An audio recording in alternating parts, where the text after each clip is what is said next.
Hi guys, welcome back to Defining This Thing with Ian and Patrice. We are gonna continue our Hurricane Katrina story. So it's Wednesday following. If you haven't, you need to watch part 1 in order to know where we are, because we're picking up right where we stopped off. Yeah. So you have to watch part 1. If you haven't done that, go do that and then come back and watch this one.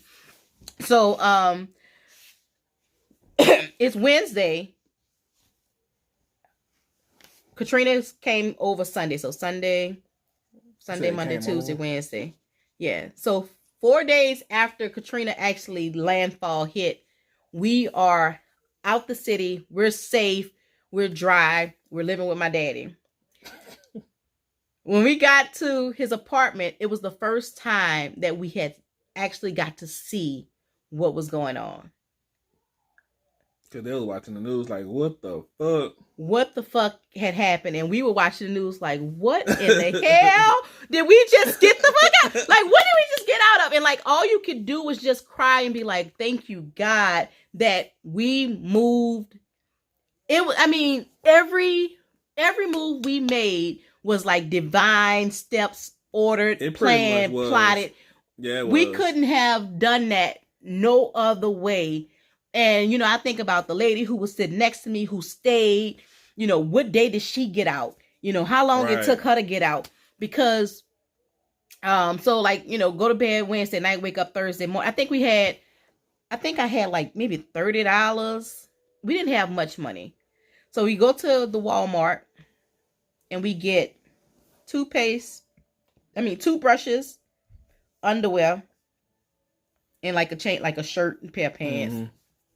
And so like Wednesday night, we just slept. So we get up Thursday morning. Slept good too, boy. I mean, it was just like take a bath, get all that stuff off. But Thursday morning we get up and we're just like, okay, we need to figure out what the hell we're doing. Like, because we don't have, we bought this house. We have no idea what the fuck is happening at the house. There's nobody to call. Still a house there. Right, there's nobody to call because the whole city is just done. We were out the city before Bush even made it to the goddamn city. The president. Listen, so now we're on the outside looking in at like the recovery efforts and what's still going on. Thursday, Friday, Saturday, before they started to send help to get people out. A full week before the government actually started to send people in to get people out. At this point, the people are in the Superdome, the people are at the convention center, the people are outside the convention center. People are like dying. Dying. Like literally dying. Yeah. Like people are dead. Literally. Dead like people bodies. Are waking up, like turning over, trying to talk to people and they're dead. Dead. And all we can do was just be thankful and grateful because we got out early. That could have been us. And then we were talking about it. We were like saying how when they start evacuation, they're gonna separate. It's gonna be women and children first, and men gonna. And I was like, we can't be separated because he all I got. I love him so much. I just need him with me in my life. Okay, so yeah, you ain't separate me from my friend. Hell no. So we so then it's like Saturday. So now we're just like post Katrina refugees, as they were calling us. Right. Man, you know, damn, we're fucking citizens of the United States of America. I was born here. What the fuck wrong with you? Shit, I'm from here. So. Can I get you a water break? Yeah. So now. Oh my God. So now we're just in like, okay, we don't know what's going on in New Orleans. We don't know what's going on with the house. We don't know where Ian's family is. We don't know where my family is that stayed. We have no idea, you know, we have no idea about any of those things. There's nobody to call. There's nobody to check on. There's nobody to see anything from. So we just was like, we have to live. We have to get jobs. Like we immediately started, we need jobs because we need to pay rent or share the expenses for living here or find an apartment. But like we need to be able to My You gotta maintain. My daddy had a crazy girlfriend who spoke Spanish, and she didn't immediately. She was like, Patricia, it's Patricia this. Bitch, my name is Patrice. But I couldn't say that until I had my own place. So we had to get the fuck up out of there because I was sick of that whole calling me Patricia. Bitch, my name is Patrice, god damn it. Put some respect on it. And then once the government started talking about we gonna give people vouchers and cash, every household is gonna get money. Right, Call right. FEMA. Call FEMA. FEMA gonna save the day, provide you with money and resources. Y'all do know that's not true, right? Okay. Okay, so FEMA gave us got money. Some people didn't. Yeah, some people got money because some people see we was honest. There was some people who got a lot of money because them niggas is just like scammers from birth. It's just in them. So we was too honest, I think. I don't fuck with karma. I don't fuck with the government. The government could come back and take your whole life. I don't So- fool with karma. And so when we called FEMA, they was like, what's your address? We gave them the one address. When they asked us, you know, where we live, where we work or whatever. So we ended up getting, I want to say like $3,600 from FEMA. $3,600 to rebuild. To restart your whole life. Your whole life in an unfamiliar city. With, you know, I'm like, thankfully I had my daddy because I think we stayed with him 2 weeks. And after the 2 weeks, we got an apartment. And I think you had a job within the week. I had gotten a job too. What happened to your job? Huh? So I'm working at this call center now, right? So I'm working at this call center, and A furniture store. it was a furniture store, and like working in the delivery, like where people call and you set up their deliveries and shit. So this lady, I distinctly remember this lady cussing me out because her delivery wasn't there by 12 o'clock. And I looked at the phone and I was like, ma'am, do you realize people are fighting for their lives in New Orleans, Louisiana? And you up in here clowning because they ain't bring your new furniture? People lost everything. I'm with the people. I don't know. So now I'm in tears. So I get up, I hang up, you know, I get off the phone with her, hang up the phone on her or whatever. And I went to her people, I was like, I'm not gonna be able to work here because I just can't take it. I quit the job. I quit the job, man. I quit the job. But Ian was working. We had gotten this little apartment.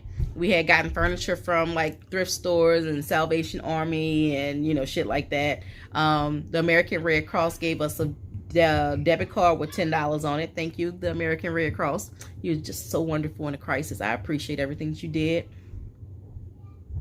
that my phone? Yeah. We ended up getting, so we got the $3,600 from FEMA. We got the $10 from American Red Cross.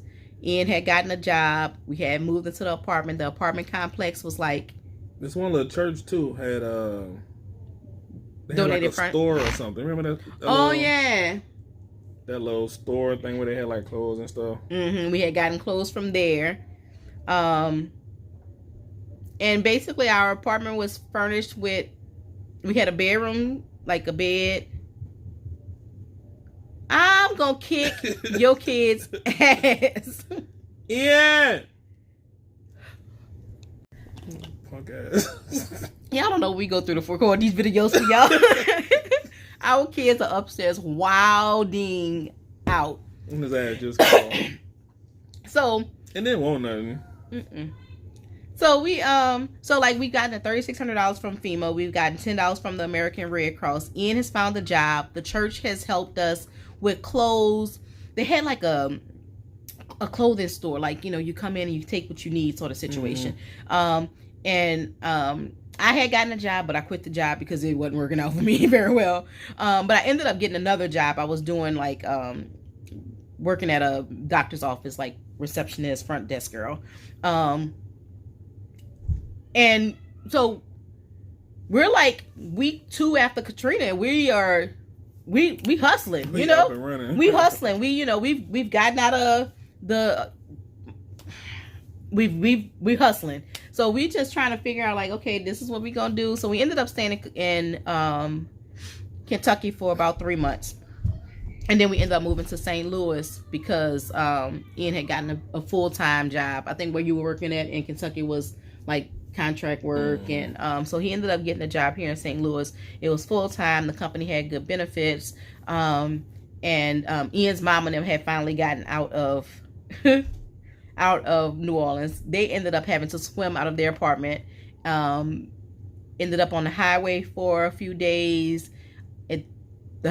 I think they finally got like a bus or some kind of way I think buses came and got them from the east to like the convention center. And then from the convention center, they caught a bus to like some small hick town. And from there, they were able to get out. So they ended up in St. Louis. So we were all in St. Louis for a minute together. When we got to St. Louis, when we moved to St. Louis, it was January of 2006. And we've been here since. But it's definitely, it was such a humbling experience because, here we are, we're thinking that like we finally, have been able to check off like this huge accomplishment, and buying a house. And then it's like, well, your house at now, bitch. Well, one thing it did help with is like being hoarders or clutters. Oh yeah, you know what I mean? Like we don't cherish stuff at all. Like we, okay, take it, whatever. Yep. So that's one good thing that happened from it, though.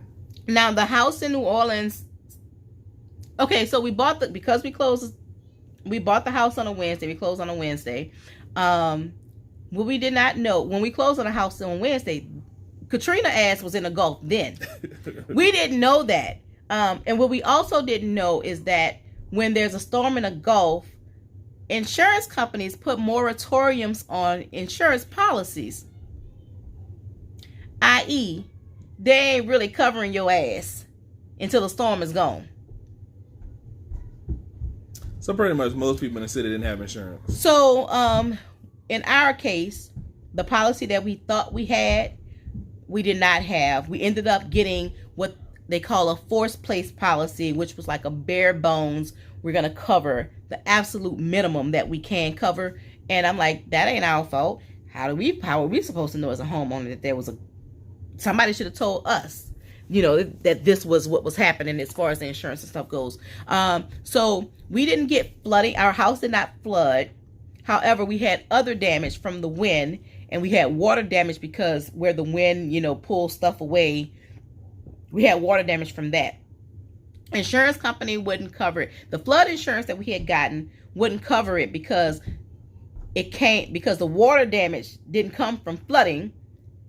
Then the home insurance company wouldn't cover the other stuff because we had a forced place insurance policy which didn't cover those things. So that's what they was doing though, because like more people you talk to, like if it was damage from flood, they were saying they didn't have flood insurance, or if it was damage from the water or whatever, they were saying, well, you didn't have that coverage. Yeah. So whatever it was damaged from, they were saying that you had something different. Right. It was. I mean, and it's legal. Like they can do that shit. Yeah. So we did like an attorney general claim with that. We ain't never hear nothing back about that. So we ended up, first of all, we didn't get to go back to the house until November. Katrina happened in August. So we got back into the house probably in November. My grandmother's house, she had a boat.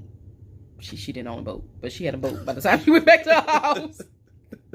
She lived. Where did she get the boat from? Did she buy a boat? No, the boat came from Katrina. So it just floated there. It just floated there, and that's where it landed. I thought one of them bought a boat. No. So we ended up having the house. So we got this house now that we still own, and we're still responsible for the mortgage payments on. But we're living in Kentucky. We're living in St. Louis. So we found this family that was like, they were going to rent the house. Okay, great. We're landlords. This is working out perfectly. We can pay for the house and stuff, the apartment that we're living in here, and then they'll pay the mortgage on the other one. Well, what we also didn't know is that adjustable rate mortgages So we got this adjustable rate mortgage. So that worked well for a while. And then it was like after that first year, so August of 2000 following year 6, because we bought the house August of 2005. August of 2006, we had just started renting this house out to this girl and her family in January of 2006. August of 2006, the adjustable rate mortgage kicks in. Her rent payments don't cover that. So now we're like trying to figure out how we can get refinanced. But of course, we missed payments and shit. So our credit scores is back well in the tank. So we like, fuck. I don't know what to do. So we told the girl, listen, you probably gonna want to move before you might want to move. Because that rent gotta go up before the people come and put the locks on the door. I don't know what to tell you. I'm giving you a warning. So she moved, and shortly thereafter, the people put the locks on the door, and we was like, well, we lost that one. And so I don't even know how the hell. We was a little bit smart though. We was a little bit smart. So before the house actually, like before it fully foreclosed, like before the payment started missing from the mortgage, we called up and tried to get another loan, right? So we ended up buying that house on Gordon. So we ended up buying a house on Gordon here in St. Louis. So we technically had 2 houses, but we knew that other house was going to be foreclosed on. Remember I told you we don't never get put out. We always move first. That's horrible. So before our credit went to the shitter for real, we financed another loan, and we told the people that the house in New Orleans was a rental property. And we get somebody that's renting, and they covering the mortgage. They wrote that shit into the thing, and we actually had proof for like those few months. Like, no, like seriously, here's the receipts. Yeah. So like the rental income was covering the mortgage on the property in New Orleans. Baby, once that damn adjustable rate, we knew we wasn't gonna be able to afford it, because how the fuck we gonna afford to pay rent here? $4 or $5 extra $100 for New Orleans. I can't do it. I ain't able. We ain't able. We ain't got it like that. So we went and bought a car.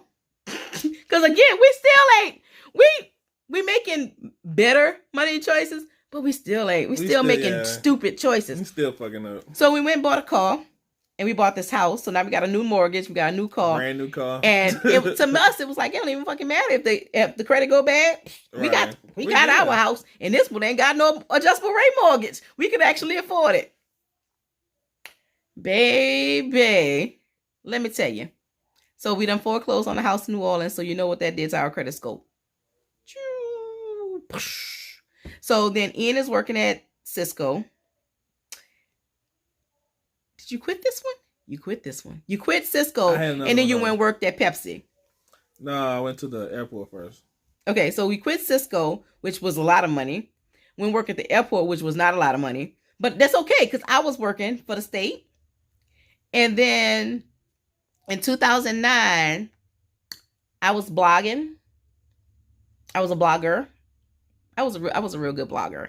I was serious. My blogging game was on point. And I used to have this series called Tales from the Food Stamp Office. I never used names, and I never used like seriously identifying things, but it was a lot of shit that happened at the food stamp office that was very, very funny. And apparently somebody at the job found out about said blog, and apparently in one of the posts I had spoken in a poor light about one of our supervisors there, and the bitch fired me. Fired. What was the me? Like the policy, like you can't discuss like. Yeah, they say that some shit like that. Yeah, you can't. Basically broke confidentiality or whatever. Yeah. I'm like, I ain't got no names, ain't got no identification. I ain't never said I worked at the food stamp office in St. Louis. None of that shit. Everybody knew who it was. Everybody knew who it was. So I made some real good friends once they found it. They was like, Patricia, you're so quiet, I never knew. And I was like, I'm just quiet here because I don't like none of y'all motherfuckers. And they was like, girl, you're so funny in real life. I'm like, I'm not being funny. I really don't like none of y'all motherfuckers. So I ended up getting fired because of my blog. Okay, kind of, whatever. So I'm like, I'm getting unemployment. And then Ian is working at the airport. Did you get fired? you crashed the plane or you had something to do with a plane being crashed. Something happened with Wing walking. Like something happened with Wing. Something happened. Just say the job got discontinued. The job got discontinued because something happened with him being involved in a plane hitting something that it shouldn't have hit. It was an accident at the airport. There was an accident at the airport involving a plane. We're going to keep it at that. It was an accident at the airport. So he already wasn't making as much as he was making at Cisco. And then I got fired. And then he got fired. And now this mortgage that we thought we could afford because it was affordable and it wasn't no adjustable rate mortgage. Guess who can't afford said mortgage? But again, what I told y'all we do. We'll never get put out. We gonna move first. So Ian was like, this is in 2009. So Ian is like, how you remember these years? Because these were pivotal moments in my life. But I don't remember the years. I just know that shit happened. In 2009. Ian was like, we can't afford to stay here. I'm like, but I don't want to give up the house. We need to do something. And he was like, we cannot afford to stay here. So we tried to sell the house, but it was just too late. It was too late. So ended up moving into these apartments. We could afford So now we got 2 foreclosures, right? two home foreclosures. Yeah. Because that happened. But before the second house was like all the paperwork had removed. So we was able to get into the apartment complex. Now keep in mind, if something happened here, we fucked because we ain't getting approved for nobody else's apartment. So we end up so we get the apartment. Couldn't get the house sold in time. So the house goes into foreclosure. Fuck. Shit happens. It is what it is, man. We tried our very best with that house. We really did. We did though. We did. We tried our very best with that house. It was really nice too. So we're in this apartment. We still got the car though. We still got the car. We rolling nice.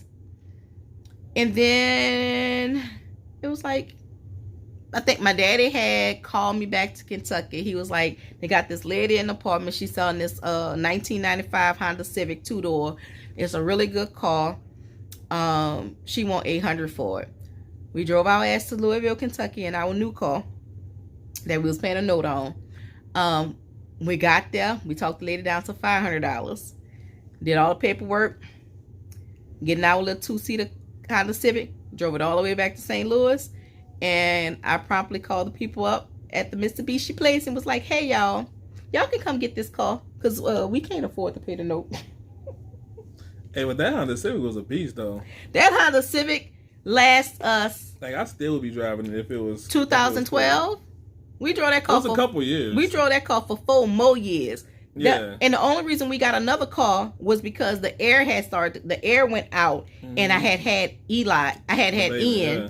And I was like, I can't put my baby in this car. So we ended up buying just another cash car. But we were still living it. We lived in an apartment. So this was in 2009. So this is gonna be the end of this vlog. I'm gonna just tell y'all what's gonna happen next. So in 2009, we got the little Honda Civic, and I'm still blogging, and I've made some friends, and we just making the best out of our situation. Like shit happened. Right. We did our best. It ain't work out. I'm in school full time. I'm not working. I'm getting unemployment. Ian is working. I'm getting unemployment. And it's enough to cover our expenses. And we good. So we just kind of, living, and we're comfortable. And so somebody, I ain't going to say who, suggested that we spice up our sex life. You ain't gonna say who? Because it's you? Don't try to make it seem like it was me. I'm just saying. It was a mutual agreement. Just say that. It was mutual.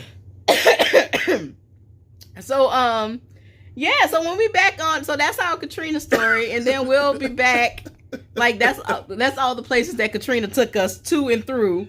But we hope that you enjoyed hearing that. When we get back, we'll get into some of the more harrowing times in our relationship. And Look, this is a judgment-free zone. This is a safe place. Planet Fitness. And I'm gonna speak my truth. It's my truth. Speak your I'm truth. gonna speak my truth. Goddammit. You gonna speak your truth? Look, the truth gonna set some other people free. Look, y'all don't do what we did. Okay? All right. That's the best thing. Like, we are your example of what not to do. Is that fair? So, just don't do it, or like just. I mean, they can still do some of the stuff that we did. Just gotta do it better. Like, be smarter. I don't know. It's ways to do what we did without the. Ah! Really? Yeah. Really? Yes. Yes. Jesus Christ. I'm gonna go see do some Hail Marys for your soul. How you gonna do Hail Mary for my soul? I don't think it works like that. I don't think it works like that. Listen, we'll get into all of that. I'm telling y'all, the next episode, y'all see, it's not gonna be water in my hand. I'm gonna need drinks. I'm gonna need to drink. So you can speak your truth. So I can speak my truth. They say a drunk man speak a sober man mind. I hope you ain't coughing. No. I can't cough during the next video.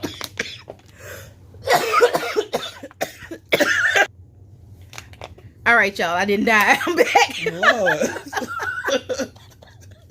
You popping. It's like Ripsy. She'll go down and be like, till you fuck some more shit up.